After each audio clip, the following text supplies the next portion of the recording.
Hey guys, Dave from Nerdarchy, for nerds by nerds. Hang out with this nerd. Ted. And today we're going to revisit Unearthed Arcana Mass Combat. Part 2.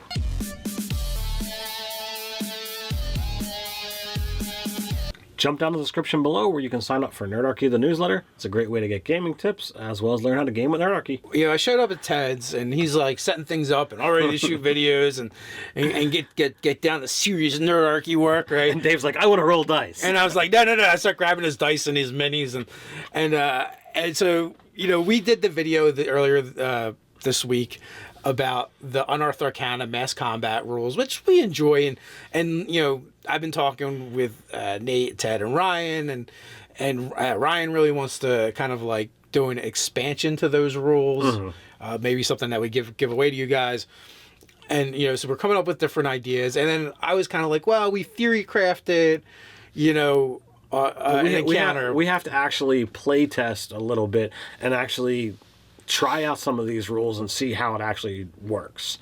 And in our part 1 video, we put up the example of a unit of ogres versus a unit of orcs. And orcs are, you know, there will be 400 orcs in the unit and only 100 ogres, and it's an utter trouncing on the orcs. So what we did is we kept our 100 ogres. I actually looked to see if there was anything worth putting in as a leader, and it's, you know, either a half, you know, it would actually lower, you either greatly increases it because you ogre magi, which I don't think was quite necessary, or it decreases it. I think it would have decreased it by 1 or left it the same if you went with like a half ogre to say, okay, well, they have someone with some smarticles to lead them. Right. But we just, you know what? The biggest, strongest ogre is actually leading these guys, and just left it at that. So their battle rating stayed the same. But we said, you know, orcs are organized. They're very warlike. They're actually intelligent. They know how to use strategy. So we said we took 4 orc units and took away 5 of their orc soldiers and replaced them with superior troops. Right. We didn't go crazy, you know. 3 of the units got Orogs, 5 Orogs, and we just say they were commanders that would, you know, break off and command. The rest of them, and we put a war chief plus 4 Orogs with one of them. So that gave us some different numbers to play with, and that gave us a 86 for the war chief band and an 84 with the other 3. So it's still despairing difference. You've got 16 difference and a 14 difference between the 2 units of orcs and the ogres. So those are despairingly, you know, different numbers when you're talking about just the differences on a D20 roll. And you're only going to result in no damage, light casualties, heavy casualties, but it's still worth exploring. And we looked at, okay, well, what happens when there's multiple units engaged, and that just implies the advantage-disadvantage mechanic, which can definitely make a difference, as well as we did a whole separate run where we did 10 rounds of missile fire, ranged combat coming from the 4 units. And the ogres didn't even use their javelins. They just sat there and took it until they could get engaged. Right. So the first one we just, you know, put everybody around each other and had them fight it out. Well, it went just the way we thought it would. The ogres won. They did get damaged. They took, you know, just a little bit. You know, they took the -2 one time. So now granted, like, you know, lucky dice rolling could change all of this up, but you know, the odds are ever not in the favor of the orcs. So then we did 10 rounds. Well, 10 rounds of missile fire, they managed to damage the ogres once. But then when they closed, they weren't able to damage them again. And again, in that case especially, I think lucky dice rolling would have really made a difference. If in that first round they could have just scored some blows, but the dice just weren't with me. And even so, they still needed to roll pretty well, and the ogres did not roll very good. Now, using this as an example, you could exponentiate the whole process, and you could say, okay, well, given mobility and given continued pepper fire, the ogres will be eventually brought down, given the space and given the situation, because we did see it. Now, the quicker you manage to get that lucky die roll and start getting the damage done, that's going to then make it that much easier. But as we said, we started off with 10 rounds of combat. Well, once it actually got into melee, I was rolling for the ogres, and I was rolling with disadvantage. Dave still didn't have the numbers rolling advantage to get any further damage to my guys. And like that just means that it would take that much longer for missile fire without advantage to actually continue to bring that down. Now, there is a couple things, though, I will point out, and there's some things that we kind of thought about when doing this, right? One is actually the ogres eventually would lose. If this was a real battle, and the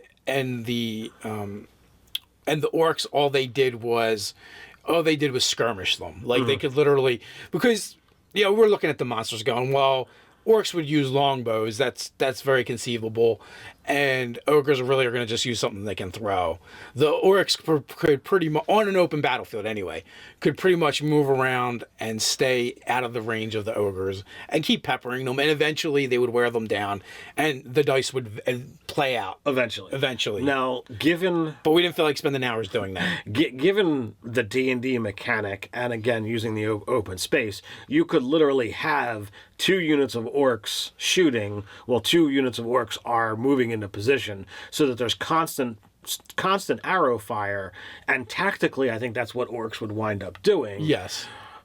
But again, and also we didn't use like a help action like that. Like maybe that would have been better. But again, it's if you have 4 units, you could bolster the one that's slightly better, and then bolster the other one just because. But it ends up being like the same amount of dice rolls, so it doesn't help that much.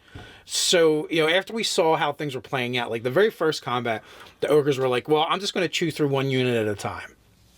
And that's how Ted played it. But on the second one, they actually would change up their targets, and in some ways that actually worked out pretty well because it made it harder for the other units. Well, the real crux of the matter is when you get just even one over, you do like casualties, which takes a -2 off their battle rating.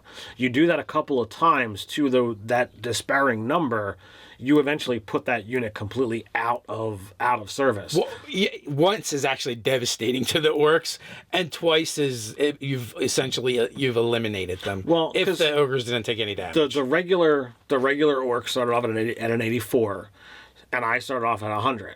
So, okay, there's a 16 difference. Well, I do that twice. That's now a 20 difference, which means at that point in time, if I'm not damaged and they're down 4, they cannot hurt me because their best roll is 100. My worst roll is 101. Even them rolling advantage, me rolling disadvantage, the odds of that are pretty crazy. It's not astronomical. It's not impossible. It does happen, but that's what it takes, that exact setup. So I was playing tactically different just because he played tactically different. He got 10 rounds to just pepper me with arrows. I'm like, you know what? I'm going to chew on everyone. And, I didn't give rhyme or reason for it. I just kind of went clockwork. And by those mitigating numbers, just ticking them all a little bit, I actually brought that closer in to, okay, well, if we're all at -2, then we're back to square. And it took a while to actually get them to break, but once they started breaking, it was over. Yeah, so, when we played with them from morale mechanic a little bit, we said, orcs are actually going to have a fairly high mechanic. And then, their leader actually had a bonus, so they had a +5 for the regular, like our regular units we're calling them, where the elite unit, which we said, well, they had the orc war chief, they're fanatical, that's a +8 by itself. He has a +3 charisma, that's an 11. These guys are virtually impossible to make them break. So once it actually got down to the ogres, which again only had a minor casualty, versus the orc with the war chief, it was a situation where just doing BR versus BR, I actually had to bring them down to 43 down to force yet another morale check that they were actually able to lose. Now, the only thing we didn't really go into with this was using that war chief as characters in the combat, and I think that would make a significant difference. I don't know what the war chief is, but I want to think that he's like a 4 or better. Yeah, he's a CR4. So- like you break away the 5 war Elite. chief, 4 and 4 Orogs. Yeah, in one round of combat, they're probably going to kill an ogre or 2. But that being said, then some of them might die from ogres as well. So, but I think they have a better chance of killing more ogres than being killed. So you would actually have to nail it down, play out 10 rounds of combat to equal 1 round of mass combat, and see where that leaves your ogre lines and where that leaves your orc lines. But the truth of the matter is, it will hurt the ogres far more than it will hurt the orcs, because they're already so disadvantaged. Right. At a certain point, it's just hard to get worse. Exactly. And when you're, just using that D20 rolls, it's a big difference. And I think that's the next thing to really look at and see how things wind up transpiring. I'm toying around with, okay, well, there's a couple different plot threads that are out there in my Gryffindor game. Would I want to do something like this with one of those plot threads? I don't know. I don't know whether it would be as fun and engaging as doing what we talked about previously with mass combat, and that's you run the characters through challenges and narrate what's actually happening in the combat. As the DM, you really have say over what's going on. So if you figure out, all right, this is what I see happening, and generally you're putting a story for the PCs to be heroes, so you set up things for they can be heroic. If you look at the Lord of the Rings movie, when they're in the siege, there's a problem, and who is the one that steps in and does something? The heroes, essential characters to the story.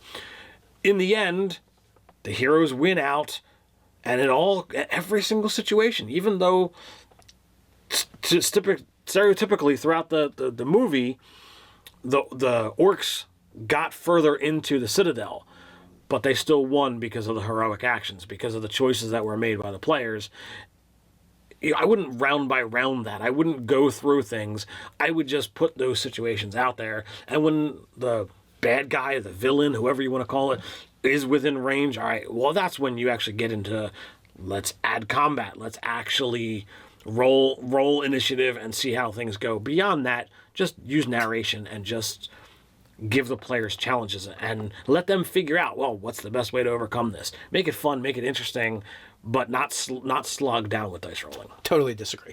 I actually think the mass combat system is fun, but needs a little work. And you know what? Sometimes you as a player, you want to command the army, right? That's true. If it just gets narrated that there was no risk. You have no skin in the game because someone just said this is how it worked, right? Where I do feel like if you have a chance to command some armies and units and soldiers, it could be fun. I don't know exactly how I would want to dial in and out, but I think it could make for a fun session where certain things happen and then you dial into the players and they can completely change the scape of the battle and you can dial back out. Like if you're playing a high level fighter, I think part of that is wanting to command armies. And just saying what happened isn't as fun as making choices and decisions. That's true.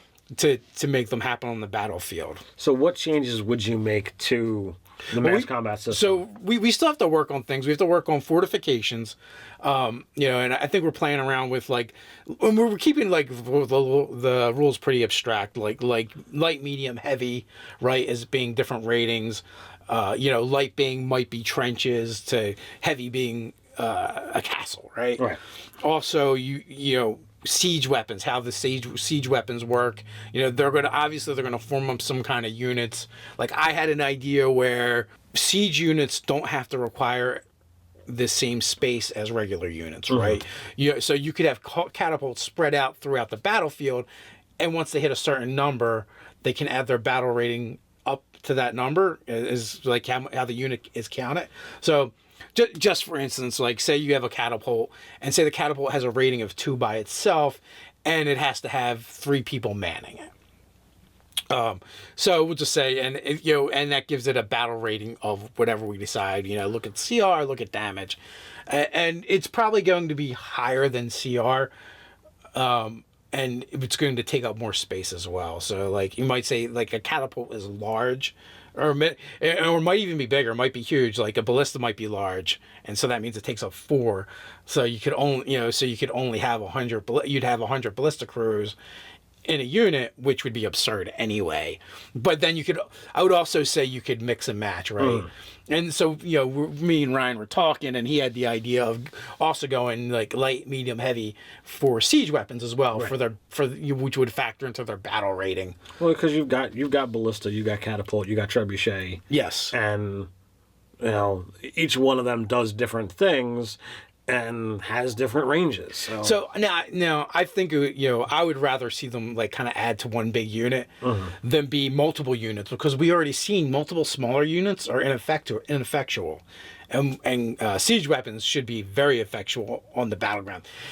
Dropping boulders into a crowd of flanks of soldiers is devastating. Well, perhaps the rules on siege weapons wouldn't do a compare. What if they did, all right, light does a D4, medium does a D6, and heavy does a D8? The reason why I disagree with that is because you still have to hit something.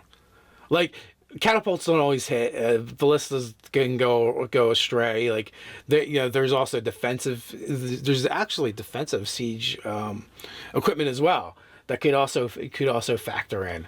So that would be interesting as well. Like I said, there's still things to work out there. I think to a certain extent, it's D&D, it's a role-playing game. There should be some dicing off, or a target number or something. I'm just thinking like the idea that they add up to make this bigger battle rating. That what if there's 5 catapults and 2 trebuchets and 5 ballistas on the battlefield? Well, maybe they all just form one unit, and they have a battle. Maybe the ballistas have a battle rating of 2, the catapults have a battle rating of 4, and the trebuchets have a battle rating of 6. And then at the same time, they would resources would have to be expended to actually attack them, to bring them off the field. They're going to have enormous ranges, which is going to be another big advantage of them as well. So that definitely needs a lot of work. And then we also were talking about in our on our play test, our mini play test was like 15 minutes. Well, when the orcs in the second example, when I had done damage to all the units, you were like, well, what if I, kind of stepped back and reconfigured? Am I allowed to do that? And it's like, well, that's an interesting mechanic, because you would want to fill up your numbers so that your best unit has the best chance to bring down.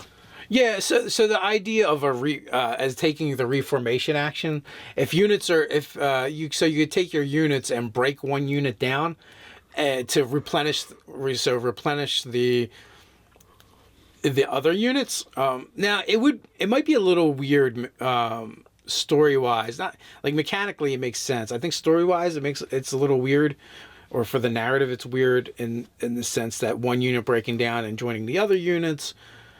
But then again, at a certain point, a unit's not effective anymore. So, and also the idea of rotating soldiers in battle, that actually happens. So I don't know. It's just a thought. If you have three to 4 units and they're all damaged, by breaking one down and lining up with the other units, then all of a sudden you have 3 fully functional units.